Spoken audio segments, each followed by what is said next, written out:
नमन करती हूँ the Bihar teachers history makers, मेरा मोबाइल मेरी शिक्षा के इस मंच को।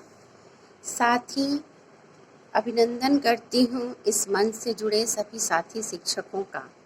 मैं फिर से एक सुविचार के साथ अपनी क्लास में उपस्थित हूँ, जो इस प्रकार है। जीवन ना तो भविष्य में है, ना ही भूतकाल में। जीवन तो सिर्फ वर्तमान में है।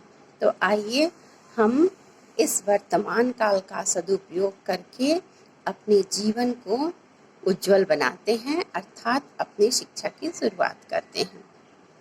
पिछले वीडियो में हमने जनन चैप्टर की शुरुआत की थी, जिसके तहत हम लोगों ने जनन की परिभाषा और उसका परिचय इस पर चर्चा की थी।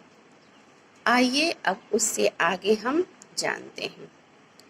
हमने पढ़ा था कि जब कोशिका विभाजन होता है तब डीएनए की प्रतिकृति बनती है, अर्थात डीएनए विभाजित होकर रेप्लिकेट होकर दो भागों में बंट जाता है। ये दोनों प्रतिकृतियां दोनों कोशिकाओं में चली जाती हैं। ये जो डीएनए की प्रतिकृति बनती है, इनमें भिन्नता होती है, जिसके कारण कोशिका विभाजन के द्वारा जब संतति कोशिकाएं बनती हैं तो वे एक दूसरे के समान होते हुए भी किसी न किसी रूप में एक दूसरे से भिन्न अवश्य होती हैं। इन्हीं भिन्नताओं का कई पीढ़ियों तक एकत्रित होने से नए जीव तथा नई जाति का निर्माण होता है।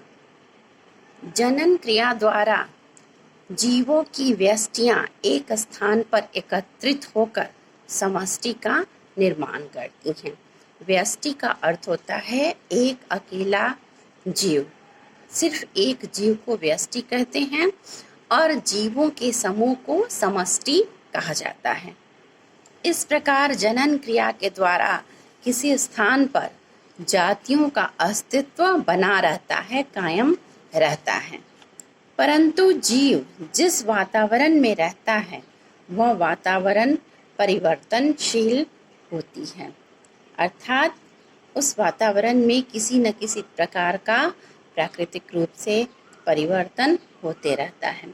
जैसे तापक्रम में परिवर्तन, तापक्रम का बढ़ना या घटना, यह परिवर्तन वायुमंडल में या वातावरण में होता है। इसके अलावा पृथ्वी का किसी उल्कापिंड से टकरा जाना या जल स्तर का बढ़ना, नदियों के जल स्तर का बढ़ना या समुद्र के जल स्तर का बढ़ना, अधिक वर्षा या कम वर्षा का होना, ये सब कारण हैं जो जीवों की समष्टि को प्रभावित करते हैं।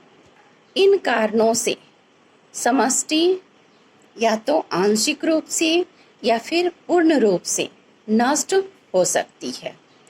अब जो जीव इस बदले हुए वातावरण के अनुकूल खुद को परिवर्तित कर लेते हैं, ढाल लेते हैं, अर्थात स्वयं को वातावरण के अनुकूलित बना लेते हैं, वे तो जीवित रह सकते हैं।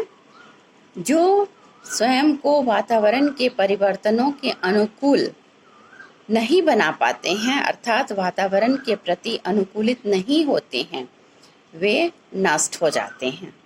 इस प्रकार अनुकूलन के द्वारा विभिन्न वायुमंडलीय परिस्थितियों में जीवों की उत्तरजीविता बनी रहती है, अर्थात जीव स्वयं को वातावरण के परिवर्तन के अनुकूल बनाकर आगे भविष्य में जीवित रह सकते हैं। या तो हमने जनन क्रिया के द्वारा नए जीवों का निर्माण एवं समष्टि के निर्माण के बारे में जाना। अब हम जनन के प्रकार पर चर्चा करते हैं। तो जनन दो प्रकार के होते हैं, अलैंगिक जनन और लैंगिक जनन। तो आइए पहले हम अलैंगिक जनन के बारे में जानते हैं, उसकी विशेषताओं के बारे में चर्चा करते हैं। अलैंगिक जनन निम्न कोटि के पौधों और जंतुओं में पाया जाता है। इसमें एक ही जीव या व्यष्टि भाग लेता है, अर्थात इसमें मेल गैमेट यानी नर युग्मक, फीमेल गैमेट अर्थात मादा युग्मक का निर्माण नहीं होता है। जब इसमें गैमेट नहीं बनते हैं तो निषेचन की क्रिया भी नहीं होती है। निषेचन की क्रिया तभी होती है जब मेल गैमेट और फीमेल गैमेट बनते हों, तब इसमें निषेचन की क्रिया नहीं होती है। इस प्रकार के जनन में समसूत्री विभाजन या असमसूत्री विभाजन पाए जाते हैं, अर्थात कोशिकाओं में या तो समसूत्री विभाजन होता है या असमसूत्री विभाजन होता है। समसूत्री विभाजन अर्थात संतति कोशिकाओं में गुणसूत्रों की संख्या मातृ कोशिका के समान होती है, और असमसूत्री विभाजन में संतति कोशिकाओं में गुणसूत्रों की संख्या मातृ कोशिका के समान नहीं होती है। अलैंगिक जनन से उत्पन्न संतानों में जो गुण होते हैं वो पूर्णतः अपने जनक के समान होते हैं, अर्थात जो संतान उत्पन्न होती है अलैंगिक जनन की क्रिया द्वारा वे पूर्ण रूपेण अपने जनक के समान होते हैं, उनमें किसी प्रकार की कोई भिन्नता नहीं होती है। अलैंगिक जनन से जो संतति उत्पन्न होती है उनकी संख्या काफ़ी अधिक होती है। अलैंगिक जनन पुनः 4 प्रकार के होते हैं, जिसमें पहला है विखंडन, दूसरा मुकुलन, तीसरा अपखंडन या पुनर्जनन और चौथा बीजाणुजनन। आज के लिए बस इतना ही। अब फिर मिलते हैं अगले वीडियो में। धन्यवाद।